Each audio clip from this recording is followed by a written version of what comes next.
What's up, guys? Welcome back to another episode of Lead Well Wednesdays on the Tailboard Misfits podcast. We're back at it again with Brad, bringing you some more leadership content. We've had a lot of good feedback from these episodes, and hopefully you guys are getting as much value out of them, as much fun as we're having with them. So today we're going to be talking about how to build a team of professionals. But before we get into that, I just want to remind you to please share the show. The only way we're going to grow and continue to be able to do this is if you guys just continue to share it. If you guys like what you're seeing, tag us in a comment. Just comment on the post that you see this episode on. Going to hit on a few things coming up real quick before we get started. April is coming up pretty quick. FDIC 2025 in Indianapolis. Myself and Preston Lyons from the Relentless Rejects podcast are going to be presenting on Thursday and Friday, Culture by Design. And it's just talking about a lot of different things that we've found when it comes to building and maintaining culture from a position of non-official influence. So we're not company officers by any means, but just being able to influence that culture at our stations. So also going to be a part of a panel talking about the unpopular opinion. Going to be talking a lot about the generational gaps and what needs to stay and what needs to go. So that should be fun as well. So if you're at FDIC, hit us up. We'll be there walking around, just doing a bunch of stuff. So let us know if you're going to be there. Brad, how's it going, dude? Good, man. It's good to be back on here. Yeah, I'm excited to get back at it. I think we have a good episode lined up. And like I said, we're going to be talking about how to build a team of professionals. And I think the first thing, right, is we just want to go out and define what is a professional. So I'm going to let you define what do you believe a professional is, and then we'll kind of go back and forth a little bit.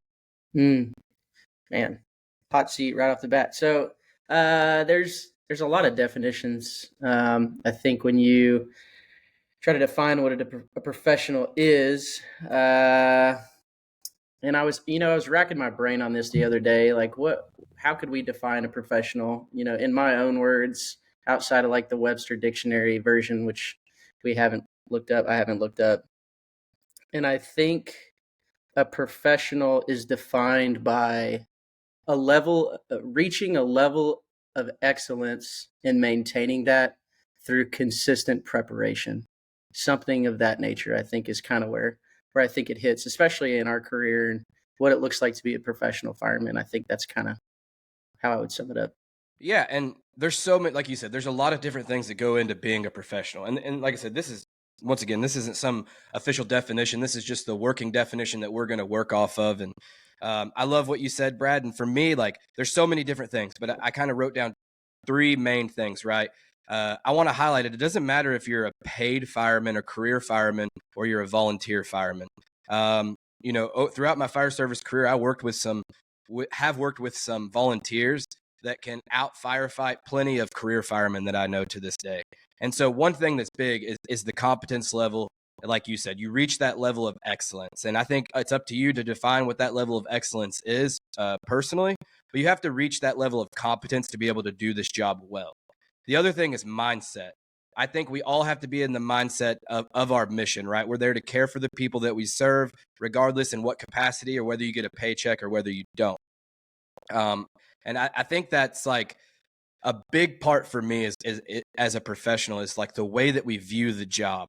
Like I always talk about that person gets it. That person gets it. He understands what we're doing and why we're here. And I think that's such a huge part.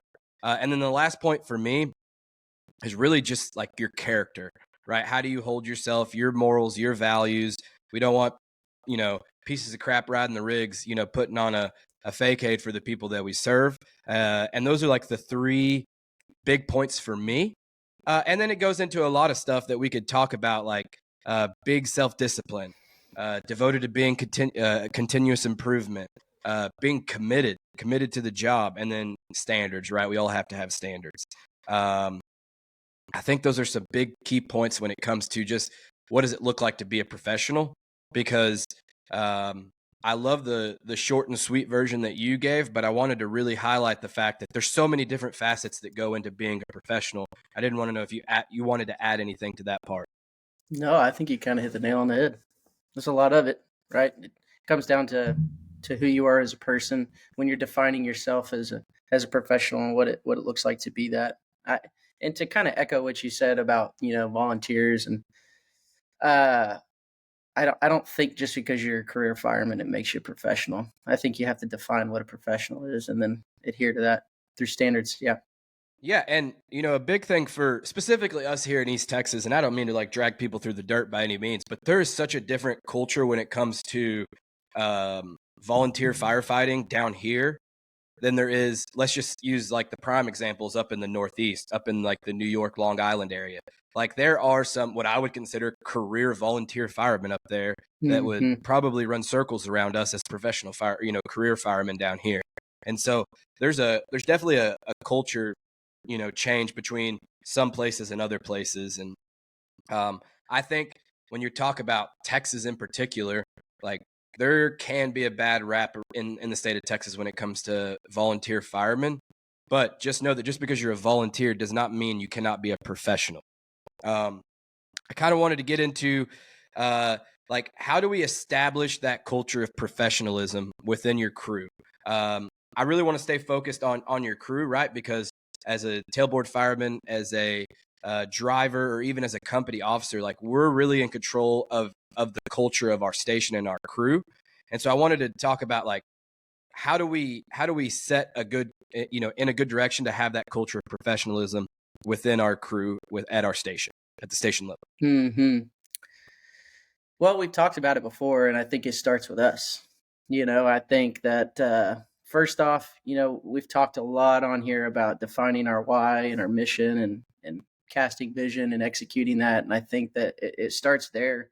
You have to define what a professional is for yourself. And then if your department hasn't set out standards, and arguably if you're trying to reach your definition of professionalism, I think you're going to have to define it for yourself and create standards for yourself and what that looks like. And yeah, so Yeah, I love that because you're right. We've talked about it before, but it's so important, and I don't have any problem just continuing to hit on those things. Like you have to you have to really define why you're doing what you're doing. You have to really be able to cast that vision based off your mission, and then really what it comes down to is if and once again, I'm a tailboard fireman, but if I'm putting myself in a position of the company officer, like you have to set clear expectations, right?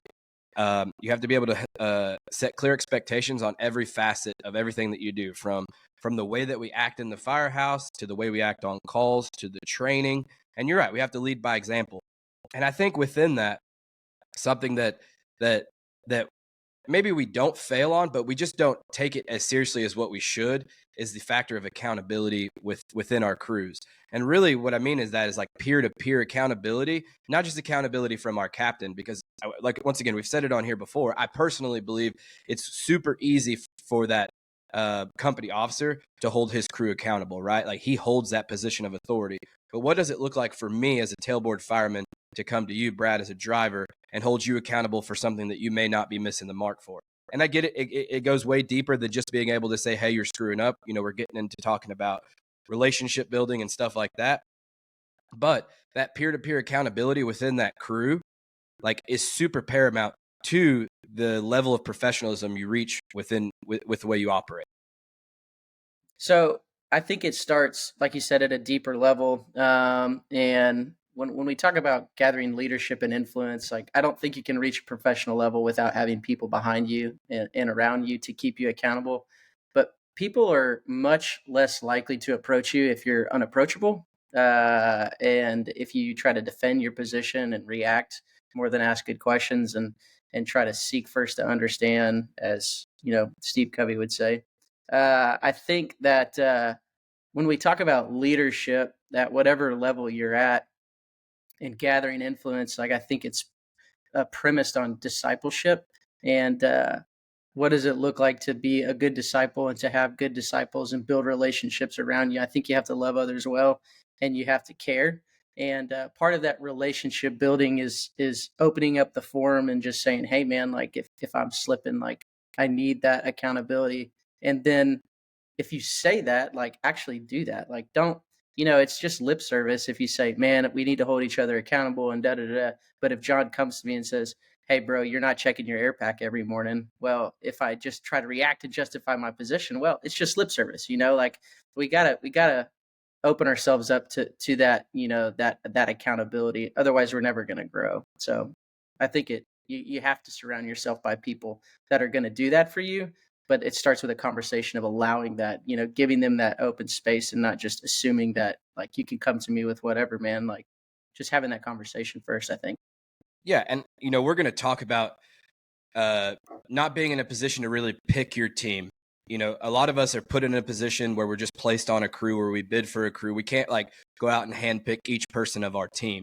But I really want to talk about that real quick. Being in a position to where we can recruit individuals to our crew, to our team, and what that looks like, right? And what are the bases that we're looking for in terms of recruiting for professionalism. And then we'll kind of get into being in a position to where, like, hey, you can't pick your team. You're kind of stuck where you're at, and what it looks like to still build that team. So first and foremost, talking about recruiting those people for professionalism, what are some key things that you're looking for in people to fit the mold of your crew that you want to build? No, I think that's a really good question. Just to preface that question a little bit, I think it comes back to how do we hire individuals to our department, and then on a micro scale, like how do we put people on our crew and pick? And I think you have to choose people for their values, which is what we're kind of going to get into, over their competency or their aptitude. I think it's real easy to see a fireman that's like getting it. He's an end of the job fireman maybe, or maybe he just does really well on the fire ground and he exudes what you would want to see on a fire ground, but then you put him on your company and the values aren't there. The integrity's not there. And I would much rather hire somebody onto my crew or into my department based on their values, as opposed to competency. Because if I can get somebody that's got good moral character and has the traits in an individual that I want to work with or help grow, I can get you to competence. I can teach you the skills of firefighting, but it's much harder to teach you the skills of good moral character and integrity. And so yeah. So I think to answer your question, like that's what I'm looking for in individuals, like who has integrity, who holds the job and has the same mission mindset, holds the same why as I do. I think when I'm looking to build my team from the bottom up, I want people that their values and their mission aligns with mine, because I think that's where you create kind of fluid cohesion, and you're not having to try so hard. Now, that's if I get to pick, right? Which is rarely the case. Right. And I think something that you said, like, is key, because a lot of times we see those guys that are go-getters, and whether they're into the job or not, they do their job well. And if maybe it's never happened to you and your crew, but you've seen it either at a neighboring department, at your own department, whatever, and you bring that one person into that top-notch crew, and you can over time slowly see how that affects just really the entire crew, right? When you have one bad strawberry in the thing, like, what continues to happen? Like, all of them end up getting molded, right? And it's the same thing with people. And so I think when we're really focusing on recruiting those people, like you said, first and foremost, we really have to look at what are their values, what are their morals as a person. Forget about the firefighting for a second. Like you said, we can build those things, right? Just to throw a couple more out there for me that I was thinking of is work ethic, right? Like, do they work hard? Once we establish whether their morals and values align with ours, are they a hard worker?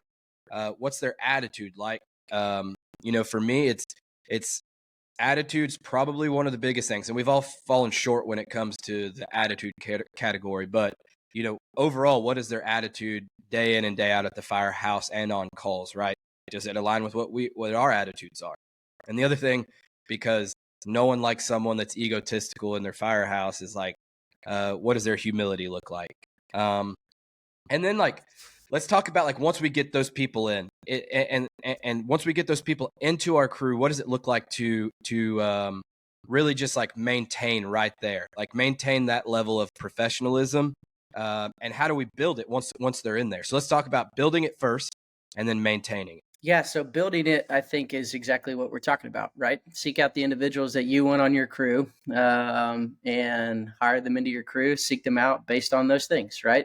A level of humility, a level of integrity, like whatever you define as being a good coworker, right? Make sure that your values align once you get those people on your team.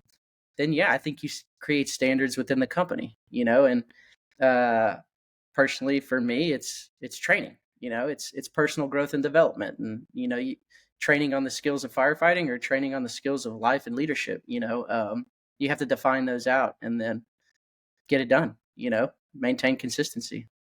Yeah, and we're kind of talking about hitting a lot of things that we've previously talked about, but for me, is like once you have those people on your team, we've talked about this, like people don't leave bad jobs, they leave bad leaders, right? And so for me, like I think, and once again, this is me projecting because I'm not in that role, but you have to give people purpose, right, within there. And it's not anything you didn't just say, but like if we're talking about training, like you have to give each individual that opportunity to possibly lead a training, right? Once they reach that level of competency, I think you have to empower those below you or even next to you to say, hey, I want you to teach this today, right? And then just like you said, you have to give them opportunity for personal development, opportunity for personal growth, whether that be through teaching a class, or maybe you're in a position where you could pay for them to attend a class, right? Or you watch podcasts together that they're going over stuff. You take classes together. And then, like I've said before, I'm a big John Maxwell nut. And one of their key things that they say is everybody deserves to be led well. So you as a leader within the firehouse, like you have to make sure that you're hitting the mark and be able to communicate to those around you when you don't hit the mark.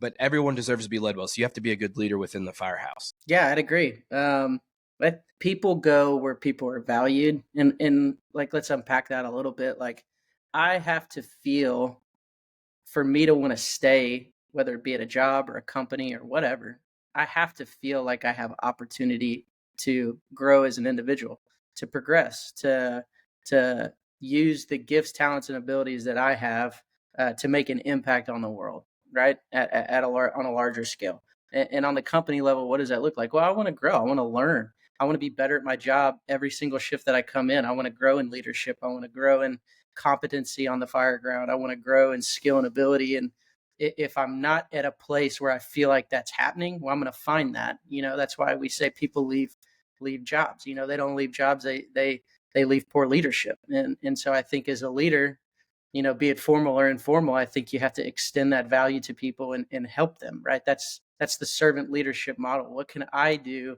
to use my gifts, talents, and abilities to empower you to grow and be better? And so I think that's how you maintain that. That's on a larger scale when we're talking philosophically how you do that.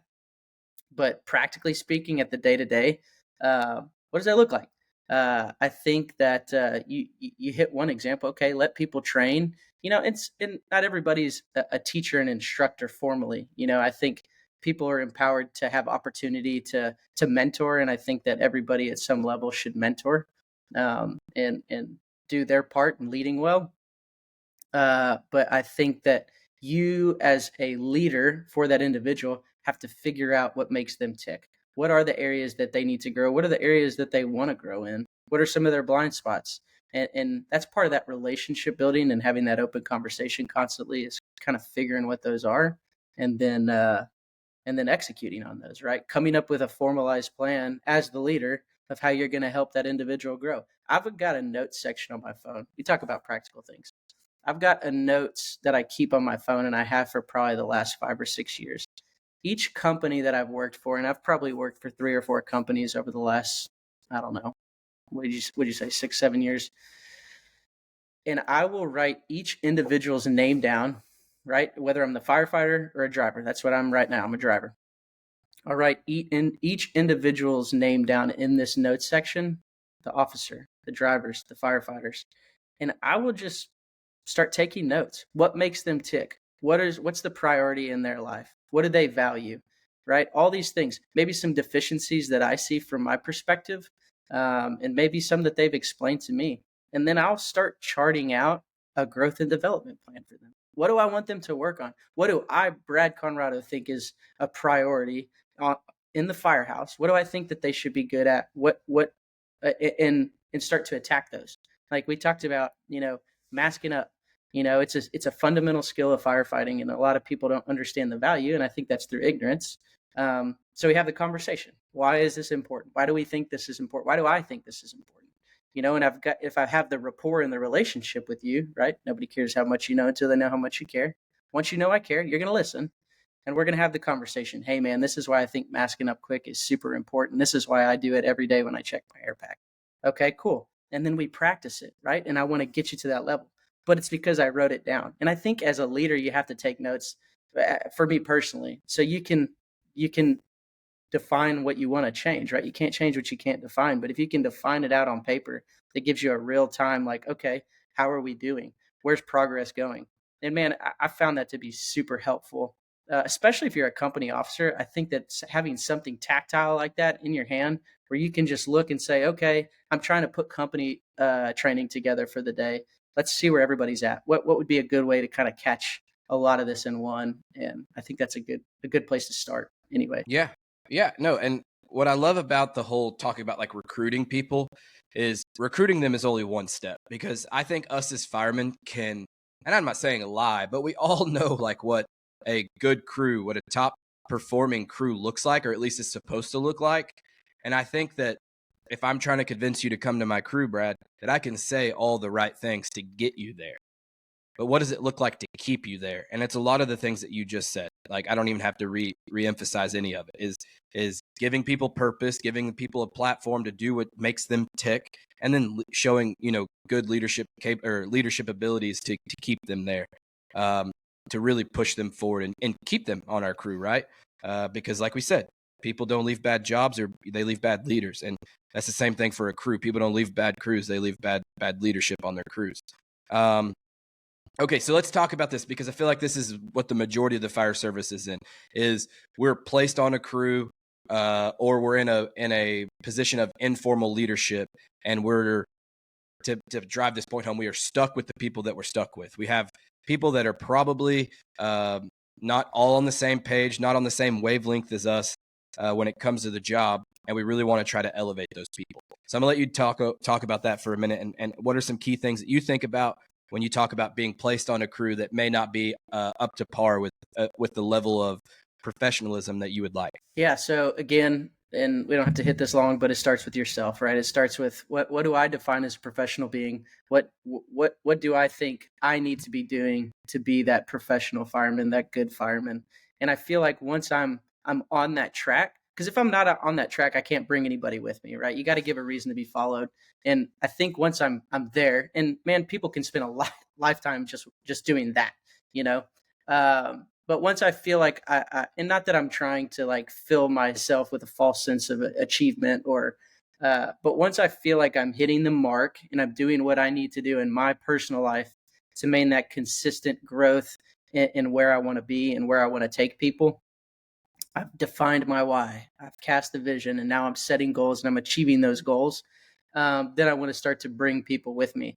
And if I don't get to pick the guys that are with me, which a lot of the time that doesn't happen, well, again, I start to define where they're at, and I try to build relationship. I can't change somebody's mind until I have the rapport with them. And so I think it starts there, the relationship aspect. And I think a lot of people, when they see an individual that's worth following and what makes them tick, if you've got the rapport with them, they're going to ask questions. Why do you do this? Why do you do that? Whoa, why? And those are all great questions, and that opens you to the conversation of, well, this is why. And yeah, I think it starts with yourself, and I know we've talked about that at length on here. But it's super important, and it has to start there. It really does. Yeah, and you're right. It does start with ourselves. It starts with looking in the mirror, and the whole lead by example thing, right? I think for me that I'm someone that I would consider into the job, right? Which I almost hate that label, but it is what it is. Like I love the job and I'm into it. I go to trainings, I go to classes, I go to conferences, I study, like whatever. I watch podcasts. Hell, I host a podcast, right? Like I have that label of being into the job, and I think a lot of it is when you get placed on a crew, you have to just accept the fact that there are going to be variances in other people's into the jobness. There are going to be variances to other people's commitment to the job, right? Other people's values may not be exactly what yours are as it pertains to the job. And when you get placed on a crew, that's something that you can't help, right? So for me, as a person of, no official influence, as a tailboard fireman, I've kind of walked through this a little bit. Luckily, I've been blessed with really good crews over my career so far. But I think to give someone practical advice is just like, when you do that, you have to step yourself in there and just kind of take a size up of your crew, if you will.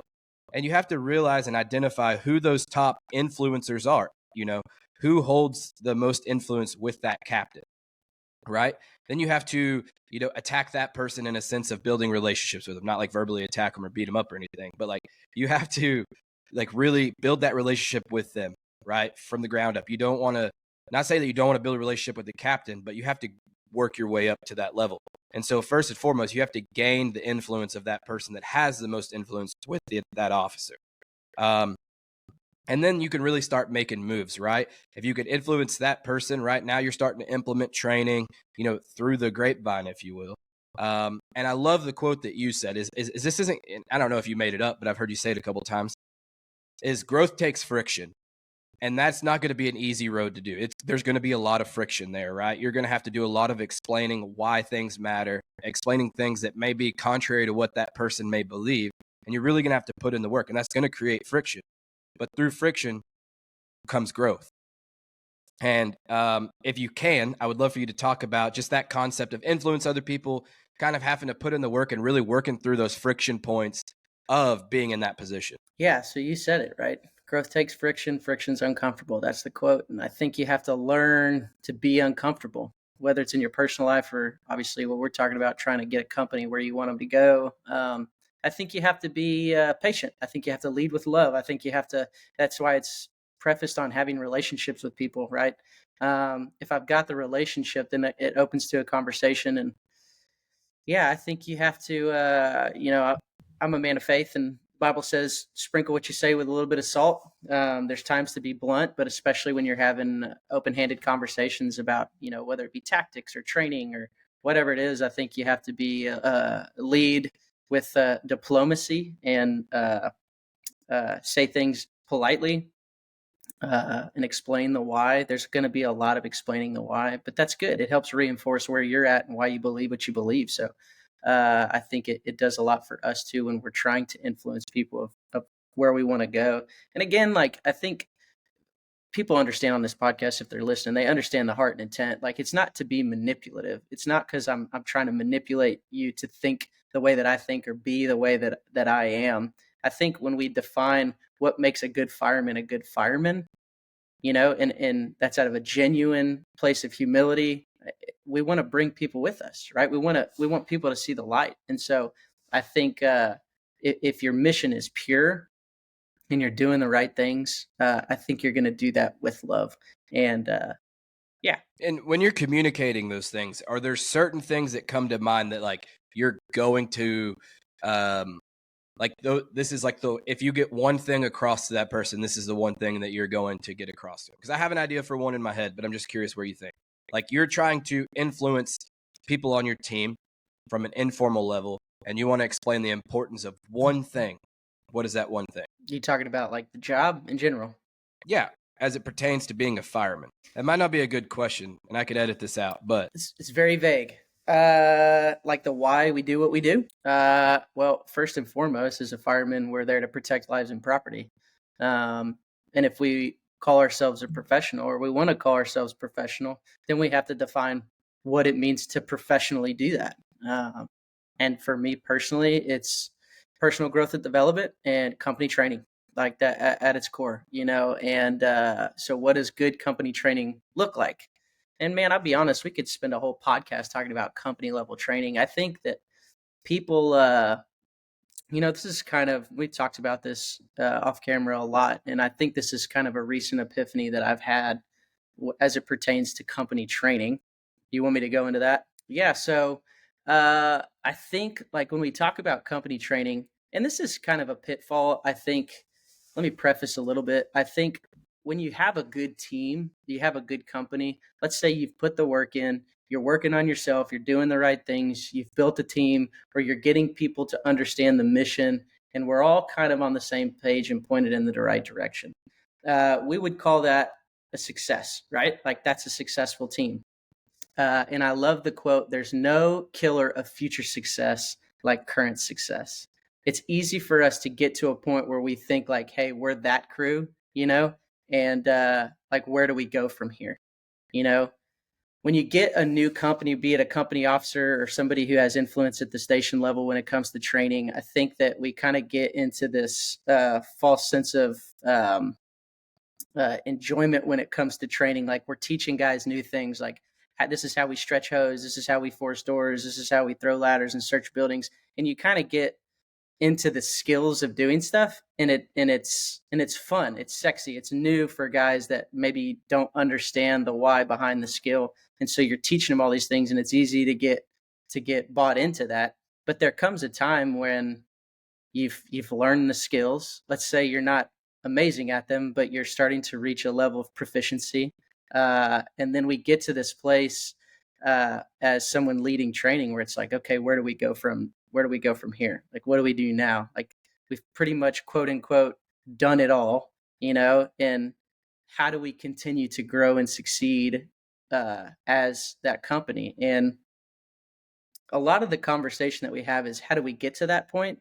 But I feel we fail people because there's a lot of people that are there. There's a lot of people that have reached that point. They're a good crew, and I feel like if you're not growing, then you're taking steps backwards. And so, how do we maintain proficiency? I love the quote Chief Scott Thompson talks about in his book. If we do not perform a skill in 60 days, we would no longer, by definition, be considered proficient. And so I think we have to start looking at it like, how do we maintain proficiency? And so let's say we're on that company and we've kind of checked all the boxes, we're doing all the right things. Well, maybe the training that we're doing day to day isn't new and sexy. It's not this epiphanal thing. Like, I would say we work on a pretty good crew, and we were down, in the alleyway the other day. We hooked up a hose line to a hydrant and we just flowed water, and just worked on hose handling technique. Just talked about moving from the camel lock to the hip grip, and then different positions, flowing left to right and flowing for 45 seconds to a minute at a time. And there's nothing new and profound about us doing that. But for the namesake of maintaining proficiency, like, you have to do those things. And it doesn't have to be the newest, latest, greatest training topic. Like, those are the fundamentals of firefighting. I've said it on here. Michael Jordan, who's the GOAT, practiced free throws every time he practiced. And there's nothing sexy about doing a free throw, especially when you're the greatest basketball player of all time. But the guy got it. He understood, if I want to maintain proficiency in the skill, I have to do it. I have to rep it repeatedly over and over again. And so I think when we talk about drilling day to day, that's where you really start to win as a professional. I can't remember the Fields quote, and I'm sure you could probably quote it better, but what makes a professional, what does he say makes a professional professional? Yeah, the ability to practice through boredom. That's it. The ability to be in the bay and stretch hose bundle after hose, or knee bundle after knee bundle, even when it's boring, it's not sexy, just like you're saying, right? Yeah, That's what he says. That's it, right? That's what we have to do. We have to get to a point where we're training every day, and it doesn't have to be this cool and sexy thing. It's us maintaining that success. And I think that's where you grow from there. Is, yeah, sure, somebody takes a class, somebody goes to a conference, somebody's got this idea, they come back and they say, "Hey man, I want to teach you guys something." That's awesome. Right? Yeah, let's do that. But, like, as a company officer, as a guy who's leading training at your station, a lot of the times I see guys on crews and they're just like, man, I don't know what to train on. I don't know what to do. And it's because they're trying to find that new cool thing. And bro, it doesn't have to be that, right? You have to reach an understanding of what a professional is to be able to say, hey, we're going to go stretch lines today. We're going to stretch lines every single day because we're a host company. That's what we do. Or you ride a truck. Okay, hey, we're going to go throw ladders today. That's just what we do. We're a ladder company. Right? Yes, I know how to throw a 35 one man by myself. Okay, great. You learned the skill and it was probably cool when you first learned it, but now you just got to be proficient in it. Right? So what training regimen do we need to build to maintain proficiency in all the areas that we think are important when it comes to fundamentals of firefighting? I think that's where you really win, is coming up with a regimen. And doing those things. You don't have to flow water every single day. You don't have to throw ladders every single day unless you're on a truck. I would argue you do. But yeah, what are those skills that you think as a company you need to maintain proficiency in? And yeah, I think again, I think that's where you win. Yeah, and back to the question I was asking you. You summed it up great, just in better detail. I was going to answer it very vaguely, and I was just going to say the importance of non-negotiables, training being one of those, right? Like Yeah. the importance of masking up daily, stretching a line daily, and training daily, right? The importance of family time each day, right? Like bonds are formed through family time, and I think all those things are super super important. Okay, and then the last thing that we're going to hit on is just holding line, which we've already kind of talked about. That how do we keep people?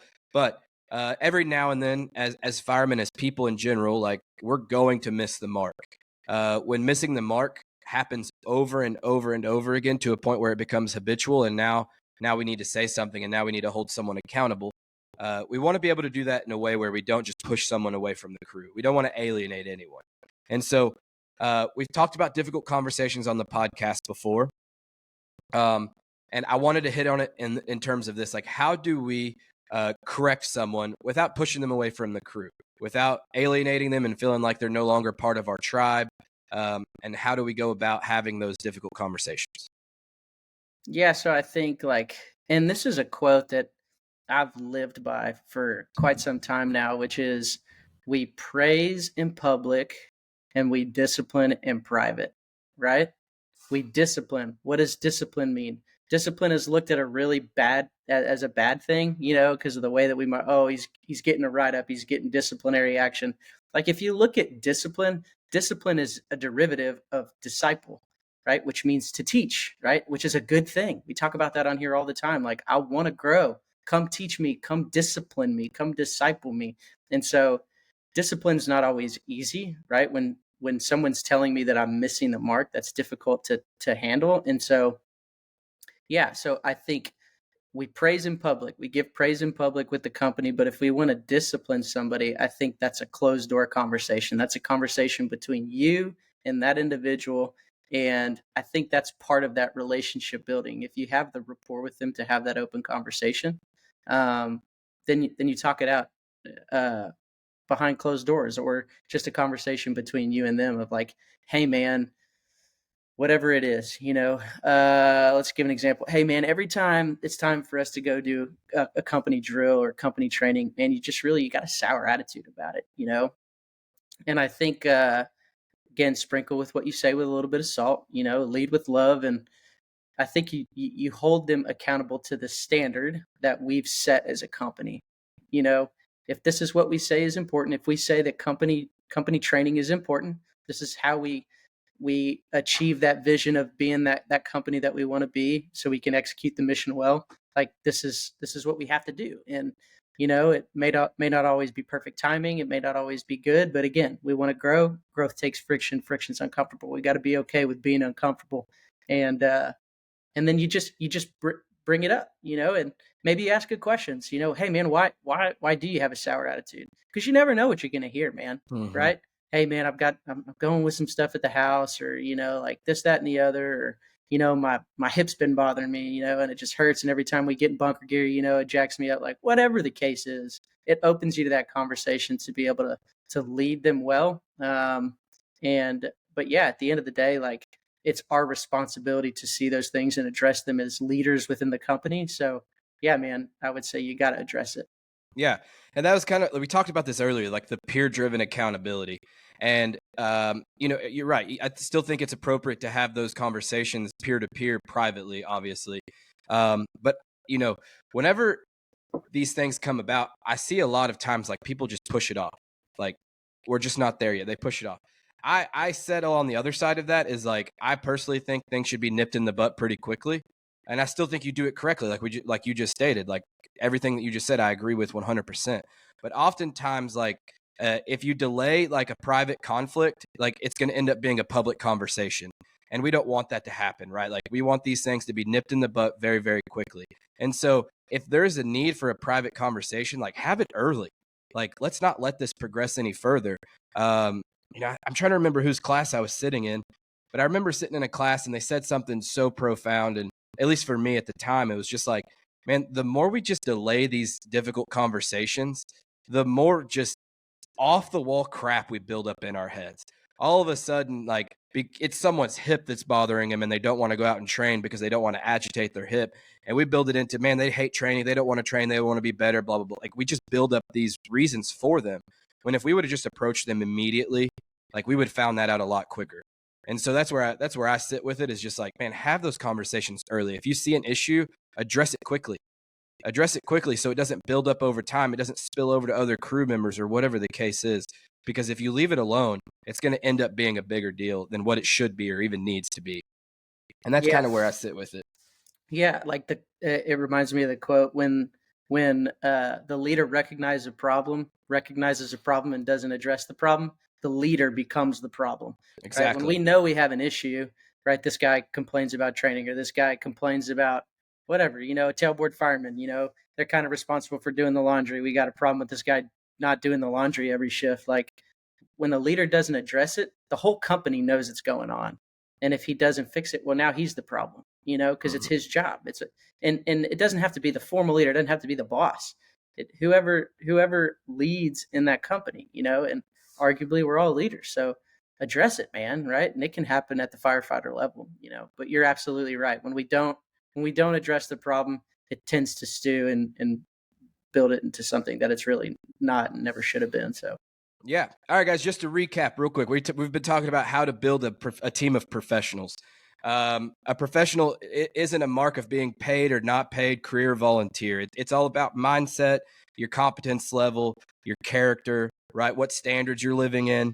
And then we talked about the culture and the importance of the culture of a professional, and talk about recruiting them, talked about retaining them, and we talked about what it looks like to not be able to pick them.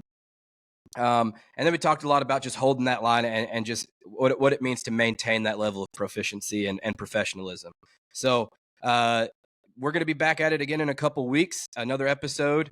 Going to be talking a lot more about leadership. Once again, if you have any requests that you want to hear about, just submit them through a DM or comment on the video or wherever you listen to it. Make sure you're following us on all the platforms. This will go live on YouTube, Spotify, and Apple. But until then, remember, guys, the best leaders know the way, show the way, and go the way. Stay ready, stay humble, and we'll see you on the big one.